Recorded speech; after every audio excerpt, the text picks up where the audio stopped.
This is Panasonic inverter air conditioner, and it is showing timer light blinking. You can see that the timer light has turned on. Now, we're going to use the remote control to identify the error code. If you're unsure how to check the error code using the remote in Panasonic air conditioner, we previously made a detailed video on the H11 error code and told how to check blinking error code. If you haven't seen that video, we'll provide a link in the description so you can watch it. Now, let's identify the error code. I have pressed the button, and now we're searching for the error code. You can see that the code is cycling through, and when it reaches H23, it starts to beep.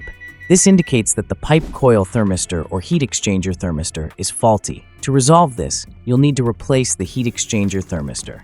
If the issue persists even after replacing the sensor, then this means there is a fault in your entire circuit, so you will either need to replace it or repair it. Now, I will turn on the unit again, and it has powered on.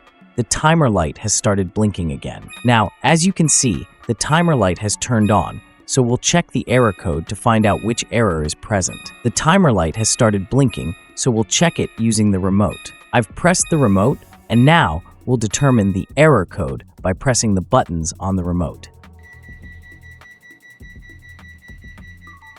As you scroll through the codes, you can see it has shown error H14. This means that the room temperature thermistor of your Panasonic air conditioner is faulty. You should either replace it, and if it still doesn't work, then you might need to replace the circuit. After doing this, your problem will be fixed. Click on the left or right thumbnail to watch our next videos, and subscribe. Thank you.